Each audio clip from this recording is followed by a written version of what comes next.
आदाब दोस्तों, आज गांधी जयंती है और इस मौके पर हम एक ऐसे पहलू पे आज बात करेंगे जो शायद बहुत कम लोग जानते हैं। महात्मा गांधी, जिन्हें दुनिया भर में शांति और अहिंसा के सिंबल के रूप में जाना जाता है,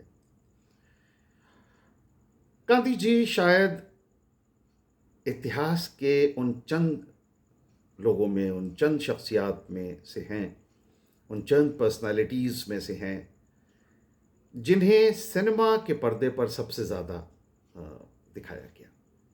चाहे वो सिनेमा हो, फुल फ्लेजेड फीचर फिल्म्स हो, या डॉक्यूमेंट्रीज़ हों, या न्यूज़ फीचर्स हों, या न्यूज़ से रिलेटेड और दूसरे वो हों, या शॉर्ट फिल्म्स हों, या टीवी सीरियल्स हों।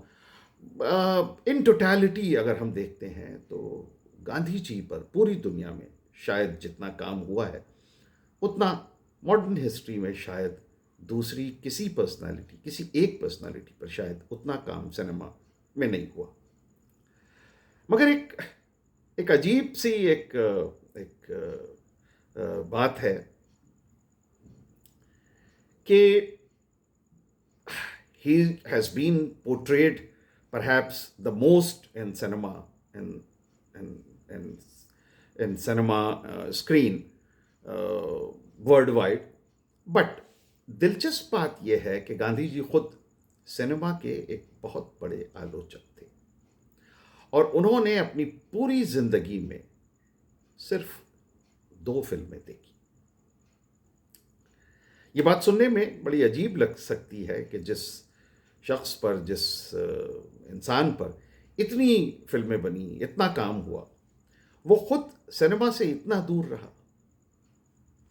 आइए इस स्ट्रेंज पैराडॉक्स को थोड़ा और करीब से समझते हैं। गांधी जी का जीवन, उनकी फिलॉसफी, उनका संघर्ष इतना व्यापक और इतना प्रेरणा देने वाला था कि फिल्म मेकर्स हमेशा उनसे जुड़ी कहानी और उनकी खुद की कहानी को बड़े पर्दे पर लाना चाहते थे। फिर चाहे वो 1982 में बनी इंटरनेशनल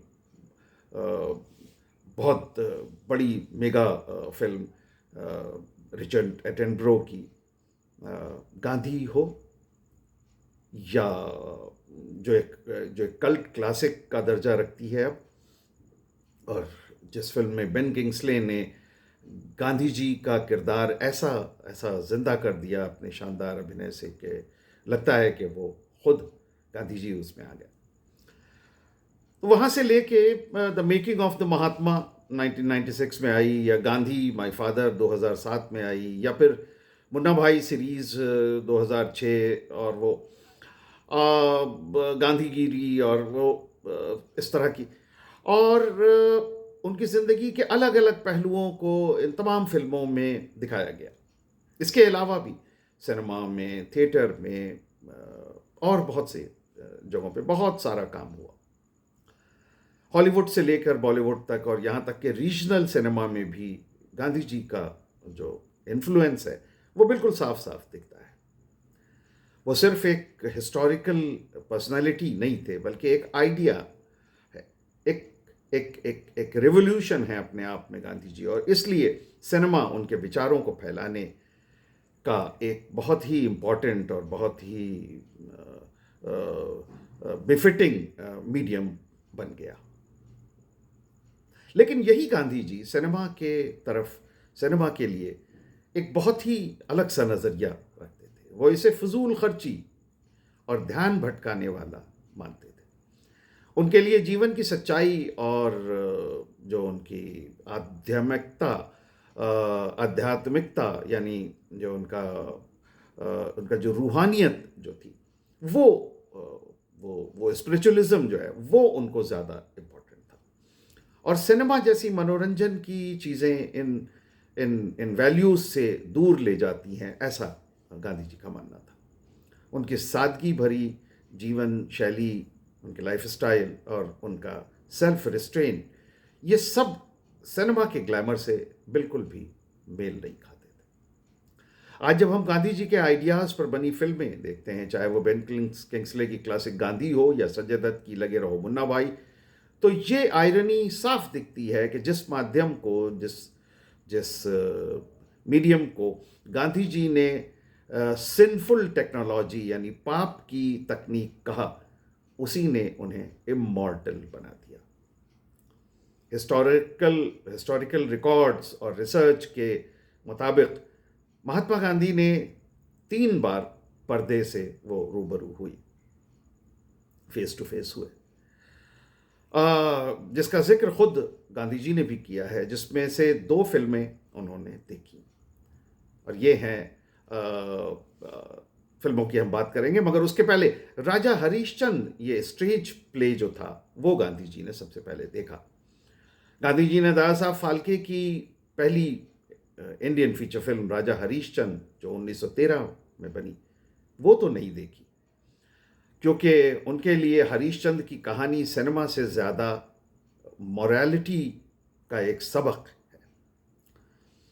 लेकिन बचपन में उन्होंने इस कहानी पर बेस्ड एक स्टेज प्ले ज़रूर देखा था, और गांधी जी ने अपनी autobiography my experiments with the truth, उसमें उन्होंने, गांधी जी ने लिखा है कि राजा हरीशचंद के नाटक ने, जो उन्होंने देखा बचपन में, उस नाटक ने उनके मन पर एक गहरा असर डाला, जिससे वो सत्य के, ट्रुथ के प्रति पूरी जिंदगी के लिए वो समर्पित हो गए।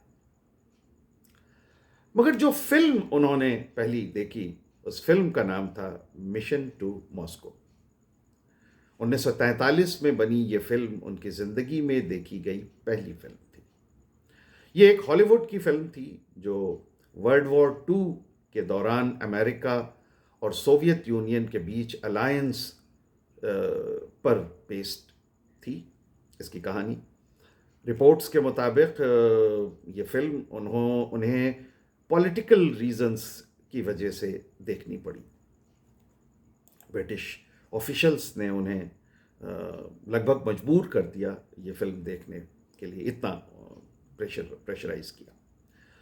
ये फिल्म उन्हें पॉलिटिकल रीजन से दिखाई गई थी, शायद ब्रिटिश ऑफिशियल्स के कहने पर या समझाने के लिए कि दुनिया में क्या हो रहा है। इस फिल्म से उन्हें कोई ख़ास प्रभाव नहीं पड़ा उनकी सोच पर, उनके विचारों पर।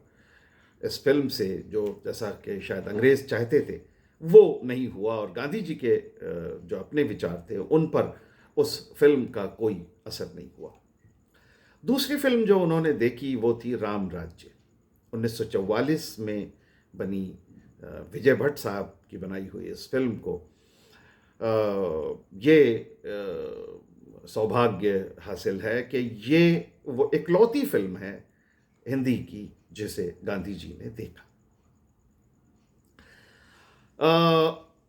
जुहू में, मुंबई के जुहू इलाके के एक थिएटर में विजय भट्ट साहब ने एक स्पेशल स्क्रीनिंग रखी, और जिसे गांधी जी ने सिर्फ इस फिल्म के सेलेक्ट रील्स यानी कुछ चुने हुए हिस्से देखे थे। उन्होंने 40 मिनट तक देखने की परमिशन दी थी। अपॉइंटमेंट जो था वो 40 मिनट का था, लेकिन गांधी जी ने इस फिल्म को 1.5 घंटे तक देखा। फिल्म मेकर विजय भट्ट ने बाद में ये क्लेम किया कि बापू इस फिल्म की स्क्रीनिंग और उसके बाद बहुत चेयरफुल दिखे, लेकिन उनके यानी गांधी जी के बहुत करीबी साथी शांति कुमार मुरारजी ने अपने मेमोइर्स में ये लिखा कि गांधी जी को इस फिल्म में शोर शराबा पसंद नहीं आया। बहरहाल जो भी हो, इस फिल्म को देखने से पहले गांधी जी ने कहा था कि I will have to see an Indian film as I have made the mistake of watching an English one. उन्होंने कहा कि चूंकि मैंने एक इंग्लिश फिल्म देखकर एक गलती की है, इसलिए अब मुझे एक इंडियन फिल्म भी देखनी होगी। गांधी जी के लिए सिनेमा सिर्फ मनोरंजन नहीं था, बल्कि उनकी फिलॉसफी के खिलाफ था, ऐसा वो सोचते थे। गांधी जी से ब्रह्मचर्य, जो सेल्फ कंट्रोल का वो पालन करते थे, ब्रह्मचर्य, उसके लिए गांधी जी इसे हार्मफुल मानते थे, जो लोगों को सेंसुअलिटी की तरफ खींचता है, ऐसा वो कहते थे कि सिनेमा शायद ऐसी चीज़ है। उनके लिए रिएक्शन का मतलब सेल्फ रिफ्लेक्शन था, ना कि डिसिपेशन। भारत की गरीबी को देखते हुए उन्होंने सिनेमा टिकट्स पर पैसा खर्च करने को क्रिमिनल वेस्टेज ऑफ मनी भी कहा। उनका कहना था कि ये पैसा गरीबों की सेवा और एजुकेशन में लगना चाहिए। 1937 में जब इंडियन सिनेमाटोग्राफ एक्ट कमेटी ने उनसे एक सवाल किया तो उनका जवाब था कि I have never been to a cinema, but even to an outsider the evil that it has done and is doing is patent. The good, if it has done any at all, remains to be proved. वो ये कह रहे थे कि इसकी जो बुराइयां हैं वो तो जाहिर हैं, मगर अगर इसमें कोई अच्छाई है तो वो अभी सामने आना बाकी है। बहरकैफ ये जो कंट्राडिक्टरी मामला है, इसको अगर हम स्कॉलरली तरीके से समझें तो इसमें मेरे दोस्त इकबाल रिजवी जैसे लेखकों ने भी एक बहुत अहम योगदान दिया है। इकबाल रिजवी ने महात्मा गांधी और सिने संसार के नाम से एक किताब लिखी 2019 में। इकबाल रिजवी मेरे दोस्त हैं, मेरे कुलीग हैं, एक्स कुलीग हैं, मेरे बड़े अजीज़ दोस्त हैं। और जब उनकी ये किताब आई तो मैंने उन्हें फ़ोन करके मैंने उन्हें मुबारकबाद दिया और मैंने उनसे कहा कि जो सब्जेक्ट उन्होंने चुना है मैंने उसकी बेइंतहा तारीफ़ की। और वाकई इकबाल ने एक ऐसा सब्जेक्ट चुना जो बहुत अनोखा है, बहुत निराला है। इकबाल रिजवी की ये बुक इस बात पर फोकस करती है कि कैसे गांधी जी ने सिनेमा को रिजेक्ट किया और क्यों किया। उसके बावजूद इंडियन सिनेमा ने गांधी जी के अहिंसा, सत्याग्रह, स्वदेशी और अनटचेबिलिटी जैसे प्रिंसिपल्स को 100 सालों तक सेलिब्रेट किया और प्रोपेगेट किया और लोगों तक पहुंचाया। गांधी जी ने शौक से कोई फिल्म भले ही ना देखी हो, उनका सिनेमा से नफ़रत और का असर उन पर था। जहाँ उन्होंने उसे सिनेमा को नापसंद किया, वहाँ उस मीडियम ने उन्हें अपना सा बना लिया और दुनिया के सामने उनकी विरासत को जिंदा रखा। गांधी जी भले ही सिनेमा को बुरा समझते रहे, बुरा मानते रहे, मगर आज गांधी जयंती पर गांधी जी और सिनेमा के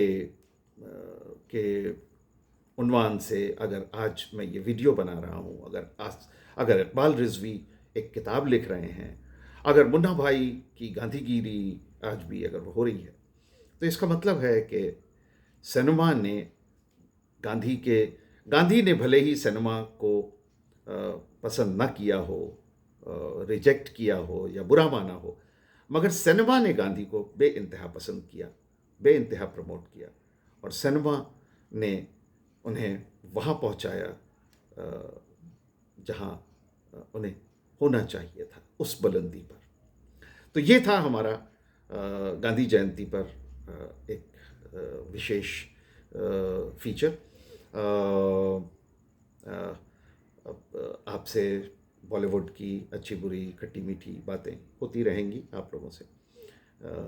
वीडियो अगर अच्छा लगे तो इसे शेयर कीजिए, फॉरवर्ड कीजिए, चैनल को सब्सक्राइब कीजिए और अपने कमेंट्स के ज़रिए अपने फीडबैक हम तक पहुंचाते रहिए। Thank you very much. Thank you.